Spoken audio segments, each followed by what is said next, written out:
Greetings, dear listener. You're listening to the Jaunty Mantis podcast. This is Jesse, This is Matty. and we are presenting to you today a special bonus episode. True Why? story. Yeah, why do we do these? Well, the Jaunty Mantis is released in seasons, 12 episodes per. And the reason for that is so we have time to take a breather, get extra recordings done, make sure we don't fall behind. So if you're listening to this, that means that we're in between seasons. We made it. So we'll be back soon. And until then, enjoy this episode, this bonus episode. It's not necessarily about role playing game topics, but it is very nerd adjacent. And we hope you enjoy it. Yep.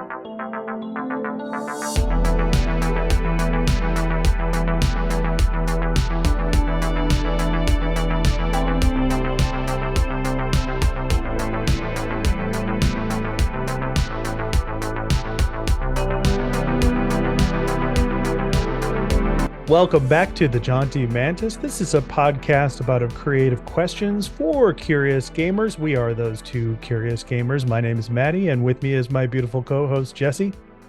Howdy. Jesse, what is our question for this episode? If you were going to run a modern Dark Sun game, what would you keep and what would you toss aside? What would you need? What would you need to have it be Dark Sun for you? Right. And I think this is a good question. You and I both love Dark Sun. Dark Sun goes back to second edition Advanced Dungeons and Dragons. It is a post-apocalyptic sword and sorcery campaign setting. It's one that we both love.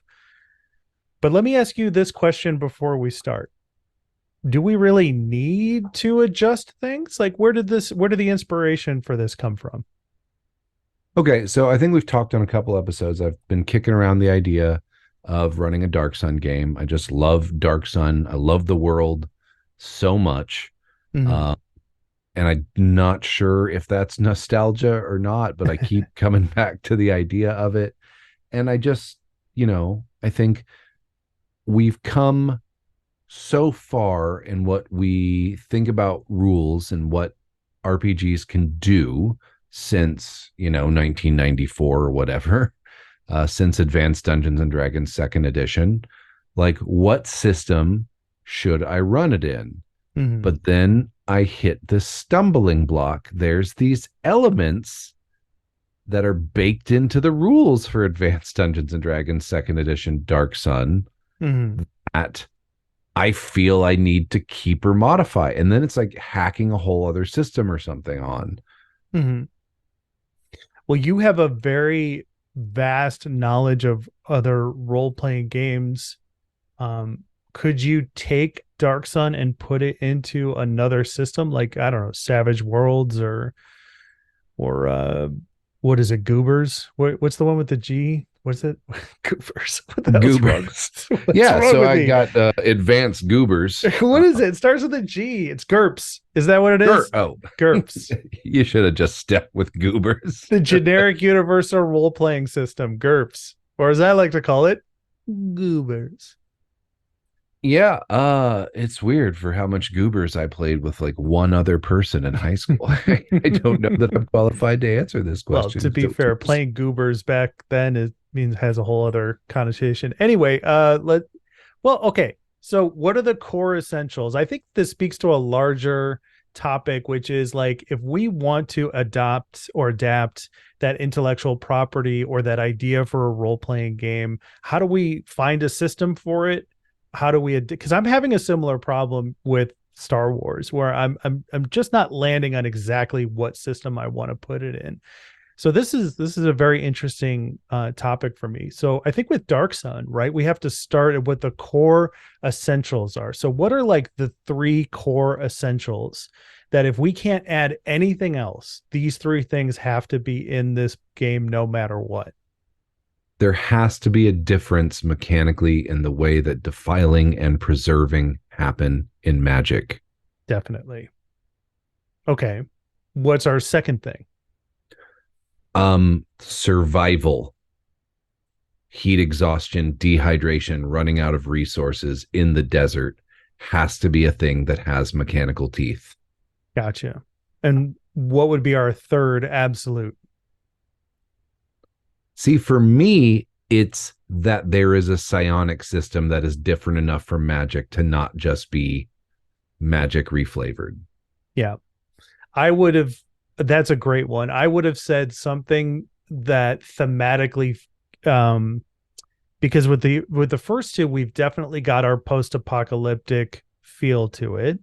That third one, I think we need to hit on that Conan the Barbarian sword and sorcery aspect of Dark Sun. I think that would need to be our third. That's what I would have said for the third thing is there need to be some sort of high adventure, um, epic scale in a Conan context, not in a like in a Forgotten Realm. Since we're playing a lot of Baldur's Gate 3, there's a lot of like high fantasy elements, right? And so what kind of essential sword and sorcery elements? And maybe that's a spin-off set of bullet points, but that's what I would have said is it needs to feel sword and sorcery. Yeah. Okay, so let's go back to the first one. So how do we delve deeper into the first one? You said there needs to be a difference between defiling and preserving magic. So in the existing magic systems that we're used to, the Vancian magic systems, and we talked about an episode about magic systems, so maybe this will kind of play into that. But so those are the kind of magic systems that we have usually, which is spells per day, right? That's what we're used to from Dungeons and Dragons. I'm not sure how deep that goes into other systems, what they offer, but spells per day, in my opinion, does kind of feed into the resource aspect of the world. Essentially, it just makes it too clean, in my opinion. And the problem with preserving and defiling is why would anybody ever be a preserver in a Dark Sun game? Because defiling is so much more powerful. And you can easily justify it into saying, like, well, my character has a larger, set of priorities and is willing to defile in order to kill that thing that's coming right towards us. You know what I mean? Like that monster is about to kill us. I have to defile to kill it. Like when I was presented with defiling and preserving in the second edition version and the Burnt World of Athos version from third edition, that third edition hack, I was like, why ever be a preserver? Who cares? Like maybe thematically in role play, but like I don't think any system has been able to adequately give me a reason to do one over the other. It's always defiling. Well, because defilers are bad guys.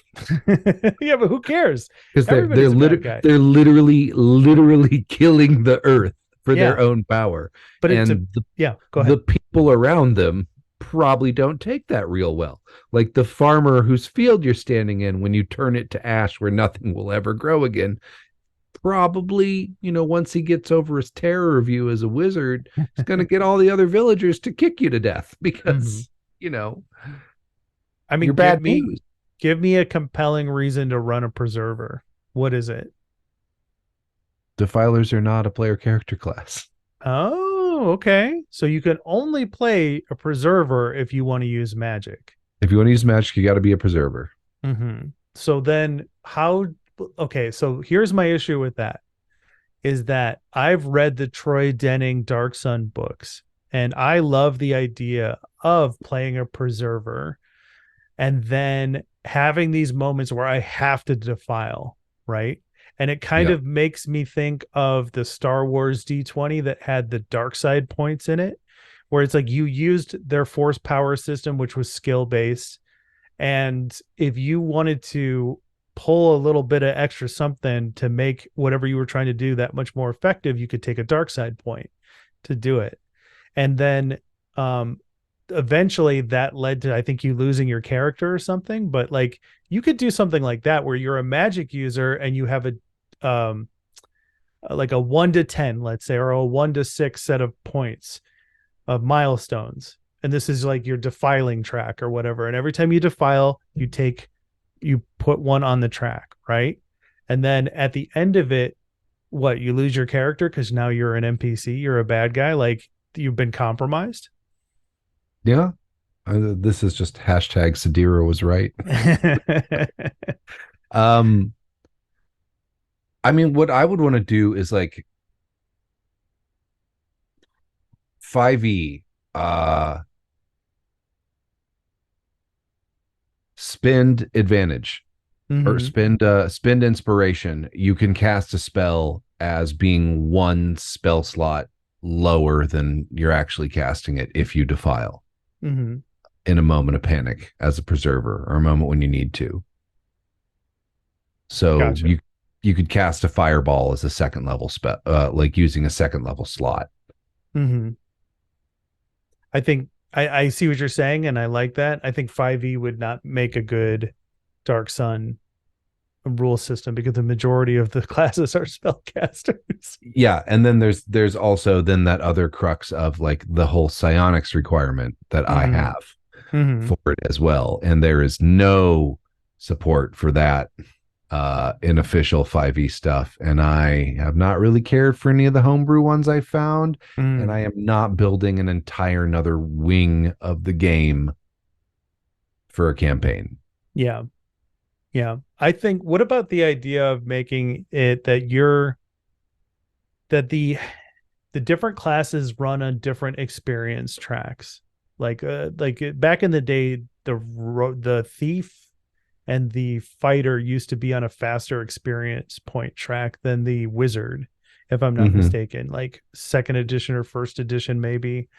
Um, but what if you did that? What if you're a preserver, unless you're a defiler, and the defiler moves on the faster track with the other characters? Otherwise, as a preserver, it's more of a nebulous idea, right? You can role play the drawing of the plant energy or life energy from the plants into you. But at the end of the day, your decision to be a defiler or a preserver means how fast you level. And then there can be baked in elements of you're leaving a path of destruction. People don't like that. There's complications with everything that you do. What do you think of that? Just making it like very, you know, matter of Yeah, fact like that. I like that. And I think one of the things I realized too is so I've in this search, I got to the point like this weekend where I was reading the player's handbook from Advanced Dungeons and Dragons 2e, being like, how bad is this by modern standards? Like, Mm-hmm. could I just keep it in the rules as it was written for? Um, and one of the things that's in there is class-based individual experience rewards. Okay. Remind me about those. Like when a rogue uses a rogue skill successfully, they get like 200 experience points. Like when a Interesting. rogue disarms a trap, they get experience points, just them for that. When a fighter does fightery things, they get it's an optional experience thing, but like they get experience just for doing their class based thing. Mm-hmm. Um, and I think for a wizard, that would work pretty well with the defiler being on a different experience track. Mm-hmm. But don't you really want to be in the moment of the game as a spellcaster and have the option to defile in order to like get that extra power in the moment? Like, isn't that like part of the gameplay loop that you're looking for as a player character? Yeah, but I don't think there needs to be a permanent standing rule set for it. That needs to be a dramatic moment that's ruled as it comes up. Mm-hmm. What if the difference is that when it's psionics, you have to use an internal spell point system? Like psionics comes from who you are as a person, your dedication. There's a physical component to it in some cases of psionics. I know that in the D20 Star Wars, they use vitality points and wound points. What if you took vitality points and wound points into a Dark Sun system where you said basically for a preserver and a defiler, they don't use their own vitality points for magic? That's the difference. Like a psionic character has to use their vitality points to use their magic. Hmm. And then you make it that um, the preserver has to spend a full round looking for plants. Basically, you are drawing the energy to you. I've been looking at the D20 version of the Wheel of Time book recently. My girlfriend and I love the show. And I was like, I think they did a D20 version of Wheel of Time, and I wanted to check it out. So I started looking at the magic system for that. And in order for the spellcasters in that system, they have to spend a full round connecting with the source. And then they can stay connected with the source for basically as long as they want, but the longer they do, the worse off it is for them. They can't rest. It starts to take its toll on them mentally. So you have to break your connection with the source. What if you did it like that, right? Where it's like the preserver has to search for the life energy to use, which takes a full round. The difference between preserving and defiling is the defiler doesn't have to wait. They can just immediately use it.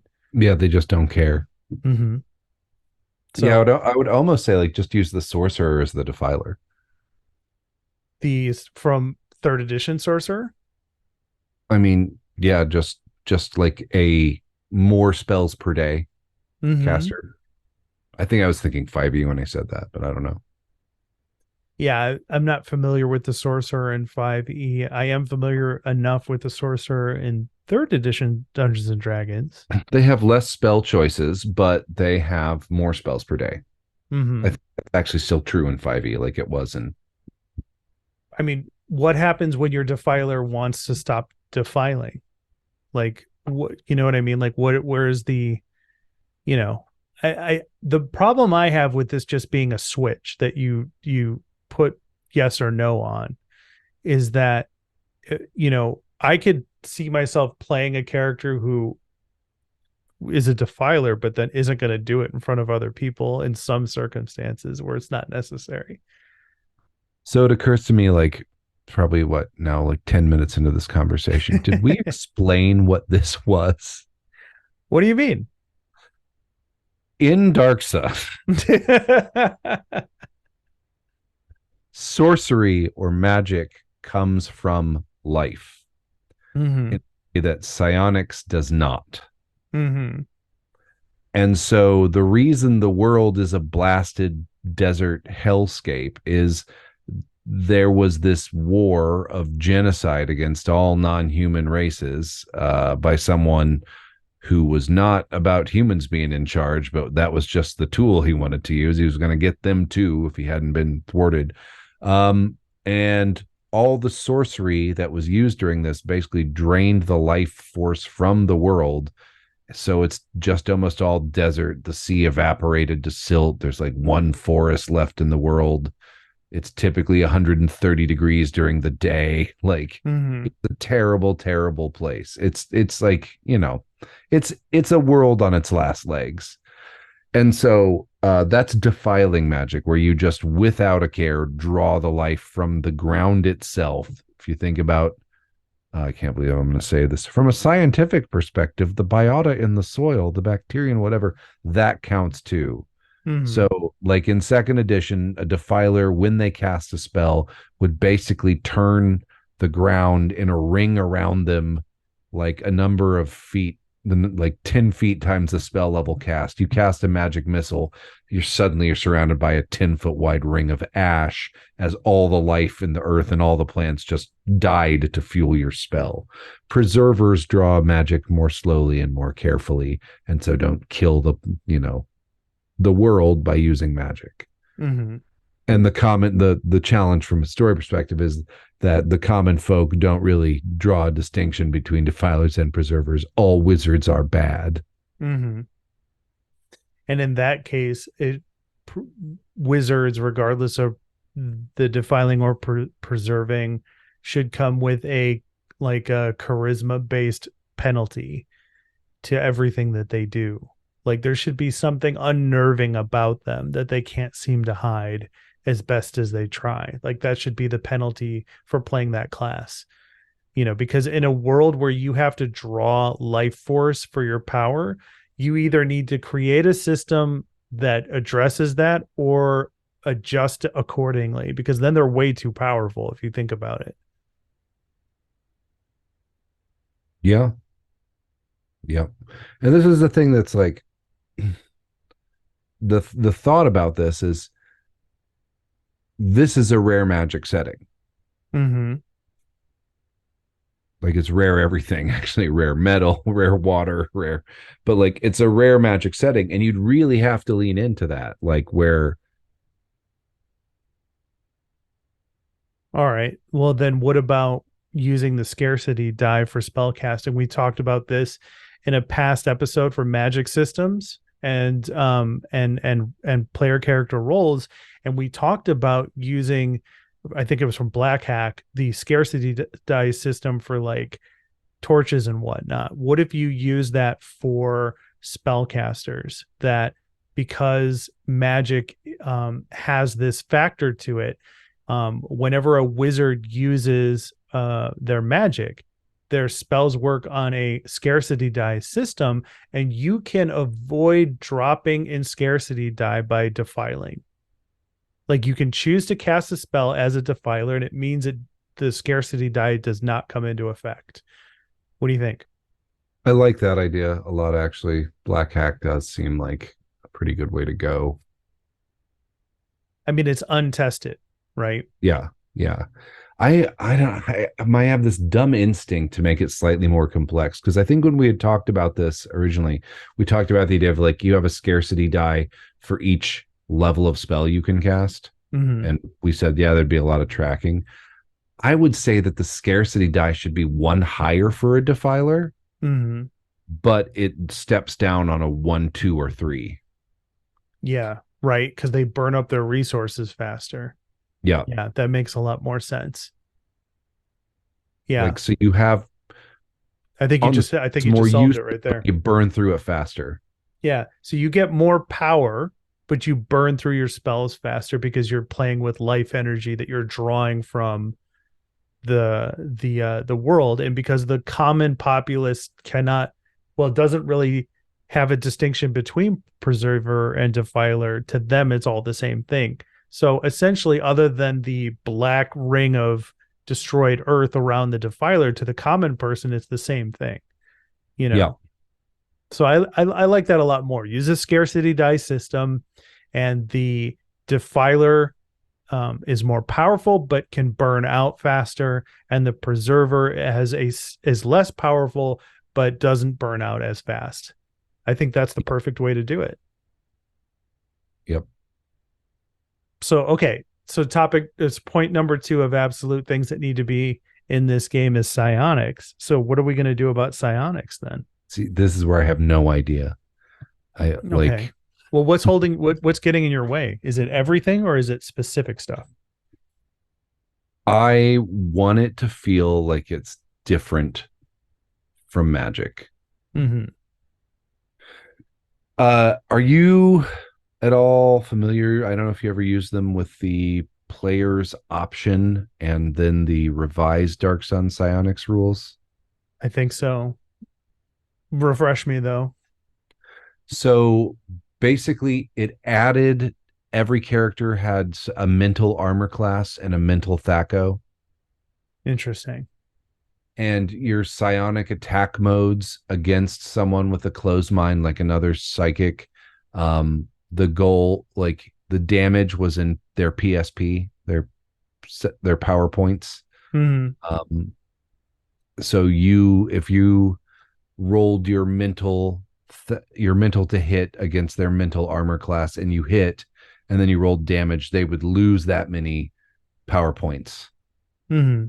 And when they hit 0, they had an open mind, and then you could use your psionic powers on them for like domination or psychoportation or all that other stuff. But like for another psychic, and in a world where most things are at least a wild talent, it's Yeah, I like this. My only problem with it is it kind of stinks like a Decker in Shadowrun.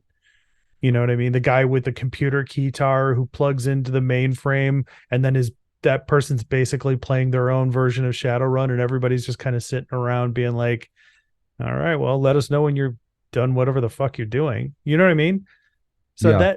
that's like, if we make, I wrestle with this problem a lot because I think about role playing game systems all the time and doing a hack or a homebrew or my own game or whatever the case may be.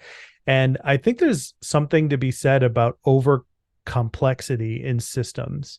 and you begin to hit a what is it?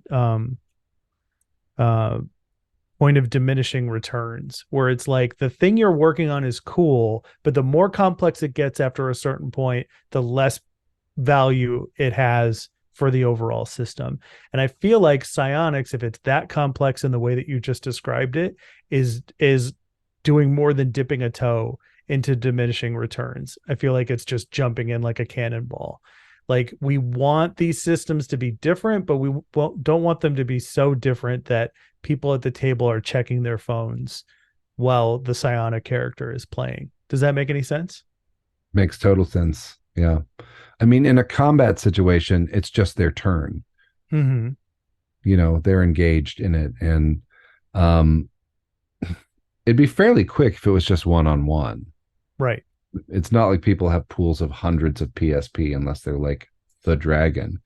And if a player character wants to engage in psychic combat with the Dragon of Tyr, I say more power to you. And what if you made this magic or the psionic system skill based, where there's a skill based system in it, like a I think I have it down here actually. Let me grab this thing real quick. This will be great for the audio listeners of this podcast, but my best bud here got me this book, Advanced Player's Guide Sword and Sorcery. It is for third edition 3.5 fantasy role play, and there's a lot of really cool ideas in here. This is from the Sword and Sorcery imprint, but there's a skill-based spell casting system in here where you have to hit a certain number in order to cast the spell. And so, like, it's different enough. It makes sense in the like that if the wizard, preserver, defiler has just open access to magic because they're drawing on it from the environment, that psionics would have to be an intensive skill that they've built up over time. And your failure rate, like for a preserver or defiler, you cast a spell, it happens. The difference for a psionicist is they can use their powers all day and all night. The problem is that you won't succeed. If you don't succeed, it doesn't work, and that's a huge problem. So the revised rules, because I was reading this literally yesterday, psychic rules from second edition, every power has its PowerPoint cost, and it's split. It'd be like 8-3. Mm-hmm. And the one on the other side of the split is what you have to pay if you miss, if you don't hit it. And what was interesting is that the power itself had its own mental armor class. So, like, if you were using that power on an open mind, you rolled against the power's armor class to see if you hit it. Gotcha. So that was, I don't know. I was like, I think that's neat. I don't know. I kind of like to white box it sometime. Just like roll up two characters, give them the psychic attack and defense modes, and just like have somebody duel me. Like, just to see what that's like. Yeah, well, definitely let me know how that works out. Or maybe I'm the one who's dueling you. Maybe we challenge you. Maybe we record it for a Patreon. I shall be a powerful master of the will and the way, representing the city of Nibene. And I shall be Agus of Astocles, champion of Tyr, nobleman of the wastes. Oh, that dude. He's compromised. Yeah. Okay. Well, so yeah, I don't know. I mean, like, the thing is too, like, psychic powers is like, it's senses, it's changing your own body, changing bodies. It's mind control and like movement and teleportation. Like, there's very specific domains of what psychic stuff goes into. I feel like that stuff should, I mean, anytime you use psionics and magic, it's just a variation of whatever your magic system is. That's the problem. Yeah. Like, it would be cool to have a system that works fundamentally different and causes players to think about their actions differently in the game. But it really comes down to like, well, psionics are just another way to like teleport over there or attack a guy with a thing, you know what I mean, or turn invisible or communicate telepathically. You know what I mean? I think that's your bigger obstacle than just having a mechanical difference. Is like if you want psionics in a game alongside magic, psionics just needs to feel different. When that player plays it, they need to be like, I'm using something significantly different than what they're using instead of just different flavor. Like it the ideas that we've come up with so far are fine, but it's just like chocolate, and chocolate chip. It's, you know what I Yeah. mean? Yep. So how could we make psionics feel significantly different? You know? Psi- yeah, psionics are I like psionics are skills. I Mm-hmm. think if I was gonna hack it for, and just because it's the big dog in the room right now for 5e, um, this is so funny considering the episode we just recorded right before this. I'd make it a skill-based system. Yeah. Um, and I think I'd take that, but I would like each power itself Mm-hmm. is a skill that baked into it has its own DC, Mm-hmm. like the mental armor class in the second edition one. And you Mm-hmm. have your psionic, your manifesting skill to manifest your psychic powers. Mm-hmm. Yeah. I mean, all of this would work. Meet the DC, pay the power resource. I think I think all of that works. I would I would rather do it as like the superiority die system in 5e for fighters, where there's a list of things you can do and you have to spend superiority die to do it. Because then it's different enough from what we're doing or from what we're using for spells. It's working like if this was a 5e game, then the psionicist uses powers that refresh on a short rest. So their stuff isn't as impactfully powerful in the way that the typical spellcaster is in 5e D&D, but they're using powers in a different way. So you can either use your psionic die to strengthen psionic powers, or every time you use a psionic power, it sacrifices a psionic die. Does that make any sense? Or maybe I reversed it. Let me try again.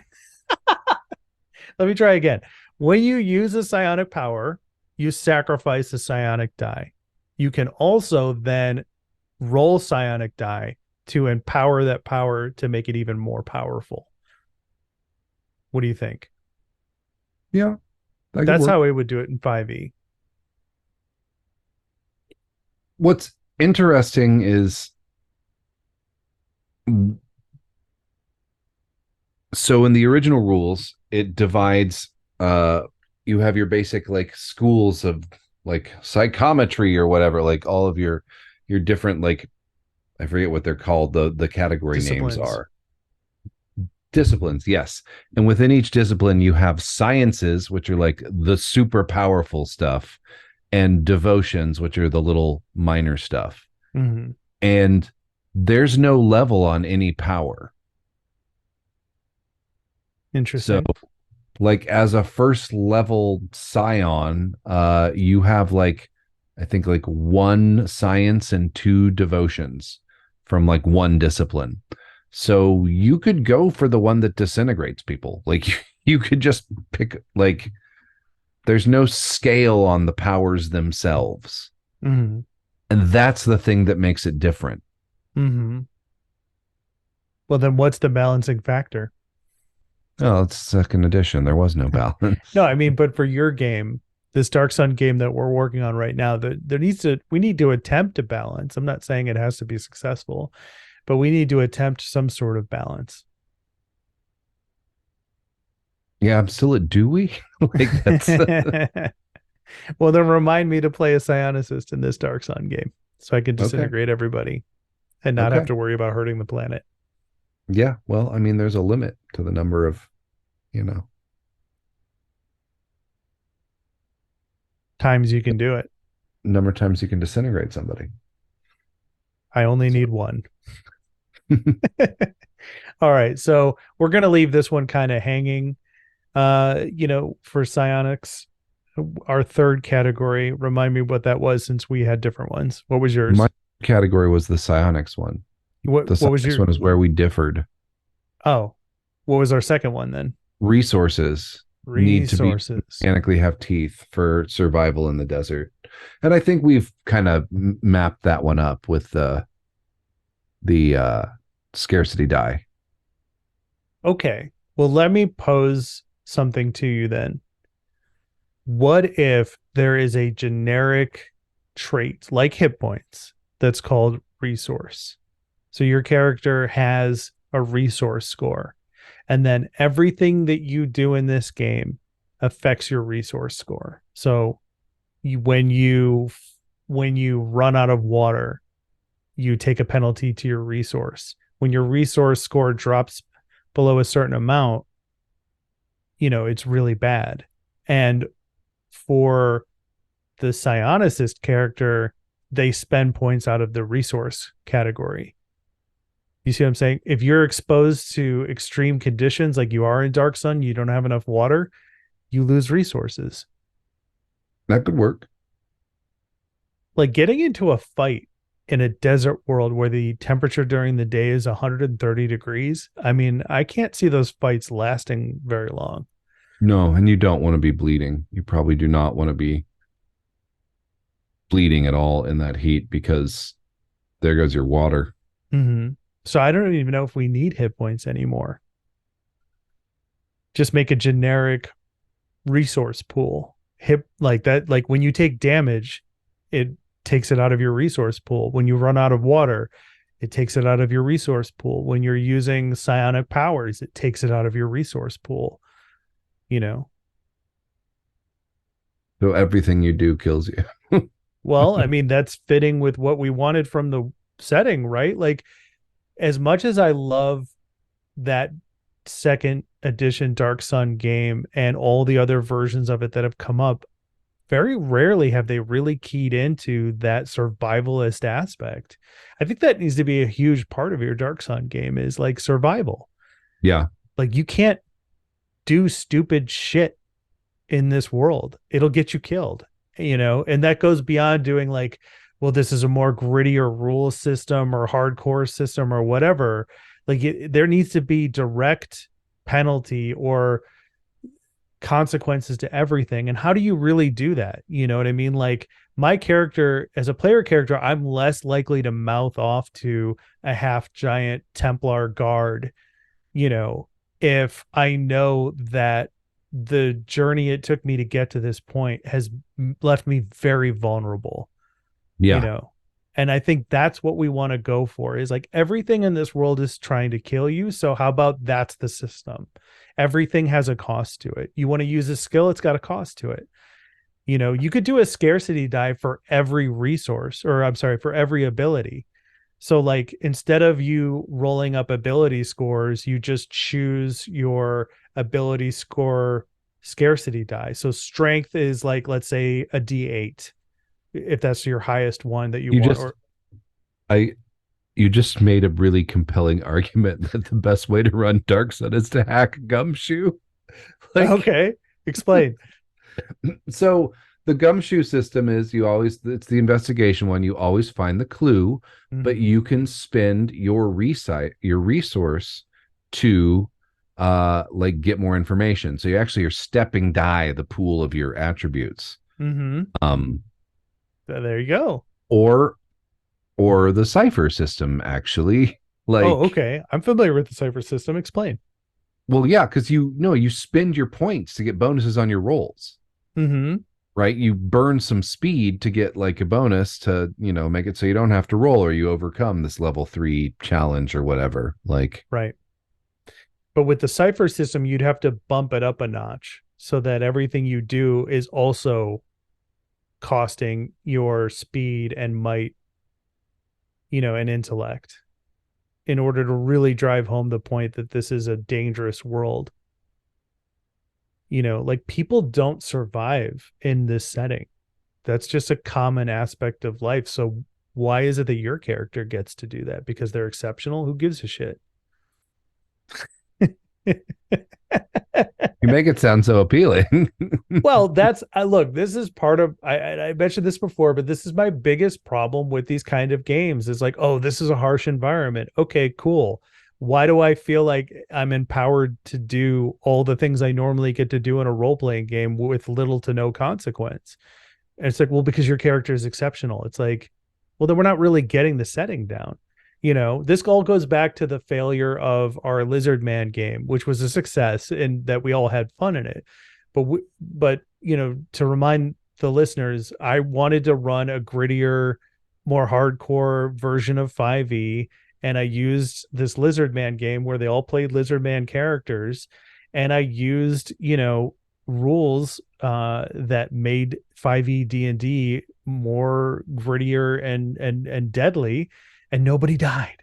Yeah, we adapted. We got real careful. Yeah. Like, And that's fine, but that just immediately sucked the air out of the room as far as it being a more hardcore game. And that should be the trade-off. Is I in don't a think that was the player perspective on that game, though. What's that?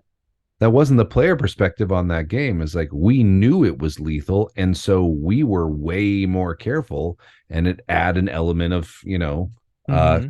player skill to it that I found really interesting and engaging, and it made every combat feel weighty. Like this is the one where someone's gonna die, and we got lucky a couple of times. We got real lucky.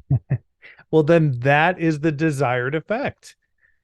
That's what your players should be feeling in a Dark Sun game all the time. They should be like, we need to be careful. We need to over prepare. Oh my God, we were really lucky. That's what needs to be constantly evoked in a Dark Sun game. It's a I desert think survival world. going back to that 3.5 game, I think I did a good job of that. Mm-hmm. Like, I think I did an okay job of that. Like, I mean, your character mouth off to somebody in like the first session and he got kicked to death. Like, Yeah. Mm-hmm. I mean, it just made sense in the story. I wasn't trying to be punitive. No, that's the kind of thing that's what should happen.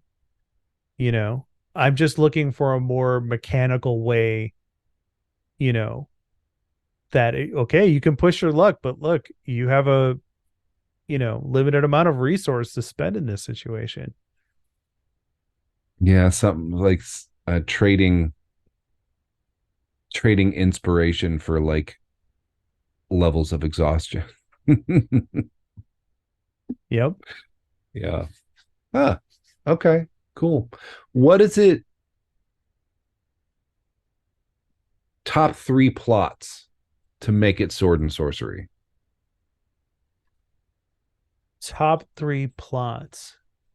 Well, you should have a very weird element at play, a very like uncomfortable element. I'm thinking of the original Conan movie where the James Earl Jones sorcerer character is like turning into a snake.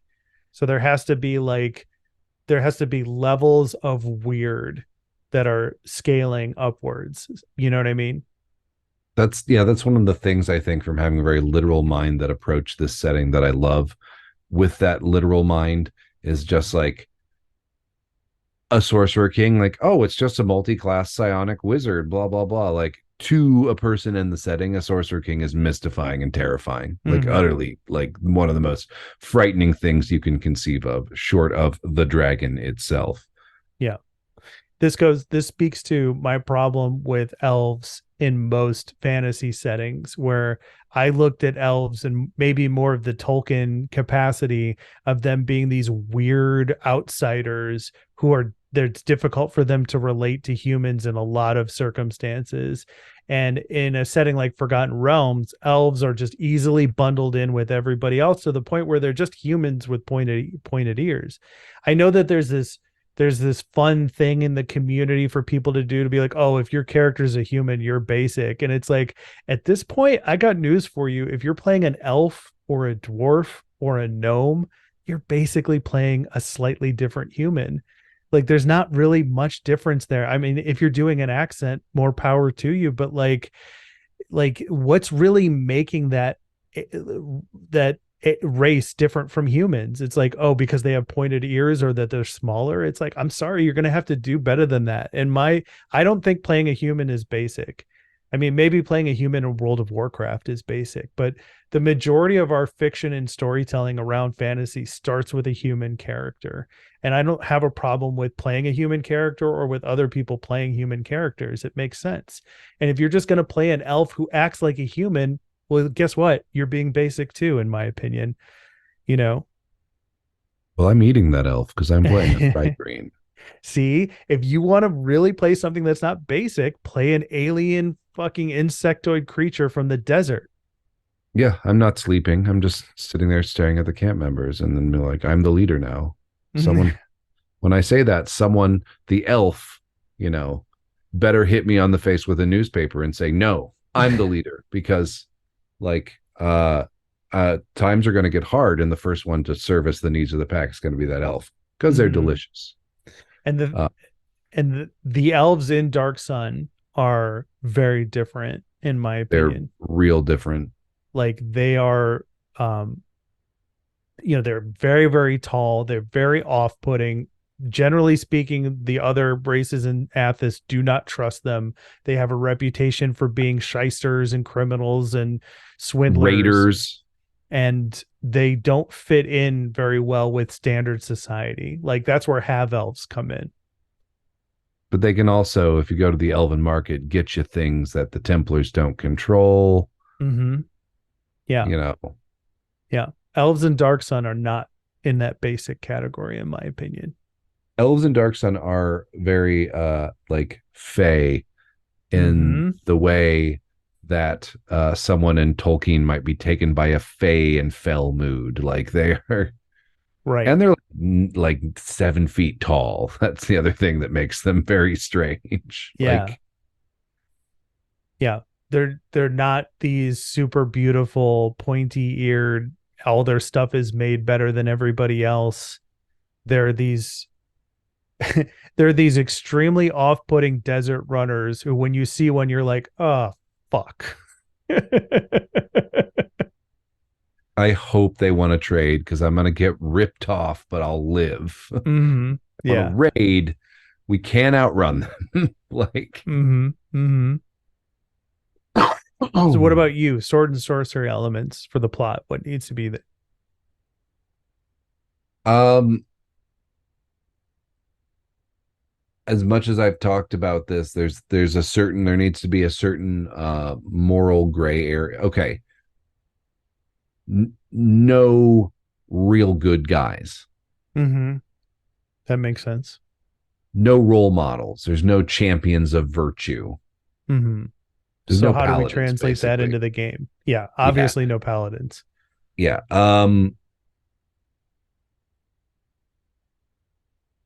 Like you know, a lot of your missions are breaking and entering. Mm-hmm. Like because that's Conan was isn't a barbarian, he's a thief. Like Conan's rogue. You know, Uh-huh. like barbarian is not his character class. His character class is rogue. uh Okay. I'm serious. No, I'm serious. Like going back to the Conan RPG, Mm. like barbarian describes him because the people in think his people are not civilized, but like yeah, he doesn't like barbarian rage and blah blah blah. Like Mm-hmm. he's a backstabbing, skulking thief. Mm-hmm. um so uh it's very mercenary, a lot of assassinations, a lot of raiding wizards towers, Mm-hmm. um a I would lot of add, oh, go ahead. like throwing down with raiders and slavers. I would also add that every adventure that the player characters have to go on has not necessarily a moral quandary to it, but an element that'll leave a bad taste in your mouth. Like Yeah, you secured extra water for the villagers and you thought you did a good thing, but then there's a negative side to it that you hadn't counted on. Like somebody is going to suffer. Like this isn't a world where good things just happen and you can do them. Everything has to have a consequence. If you're getting extra water for someone, you're depriving another person of water somewhere down the line or immediately. And I think that in a Dark Sun game, it would be the onus would be on the GM to then add that bad taste into every aspect of it. Like the players shouldn't walk away from an adventure like feeling good about themselves. Yeah. Yeah. We make it sound so appealing. It is appealing though, because it's different, like no shade on 5e and how we play it, but like, it's power fantasy, it's feel good fantasy, it's fun, cartoonish superhero fantasy, and that's great. And look, my interest in it has been renewed because of Baldur's Gate 3, despite on a past episode, both of us saying like we figured we're both pretty much done with 5e. But like that's 5e it has an appeal to it. It's stupid, cartoonish, fun fantasy superhero stuff. There is in Dark Sun, in Sword and Sorcery, in this sort of survival, in this state of desperation, a sharpening of the moral calculation to a needle fine point that makes not the righteous course of action the important decision, but surviving to the next day, the important decision. And the simplicity of that is an element of the story that I find really interesting. Okay.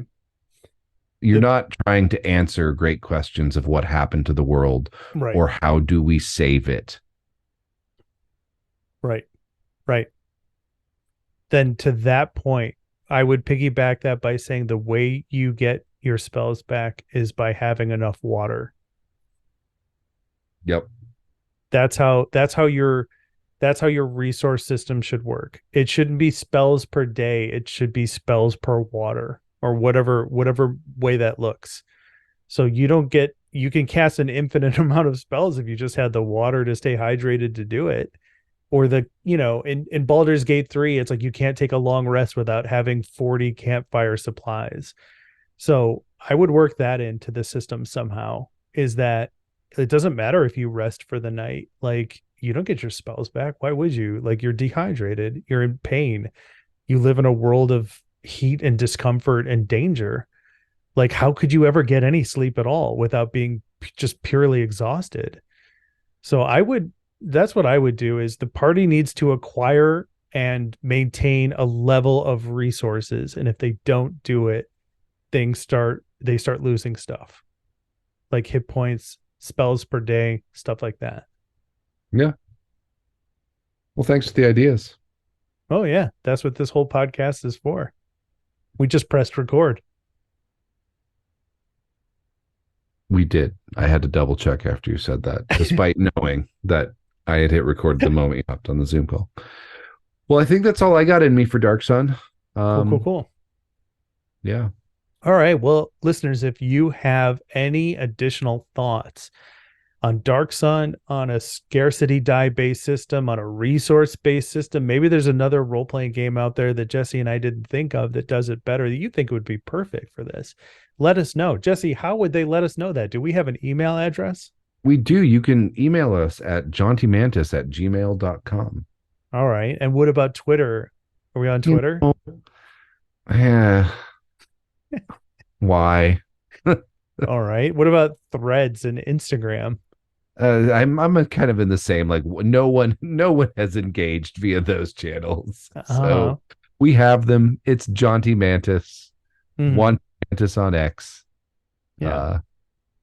Don't be shy. Say hello. We'd love to hear from you. Just keep it brief. Yep. So get out there and creep across the scrubland beneath the wan light of the twin moons of Ralin Gathay, while the call of a leer causes the hair to rise on the back of your neck. Well, for saving my life, my water is yours. I was going to take it anyway, thanks. Just don't eat me while I sleep. And until then, get out there and play some fucking role-playing games. I already started with the legs. How did you Ouch. not wake up? Ow. Yeah.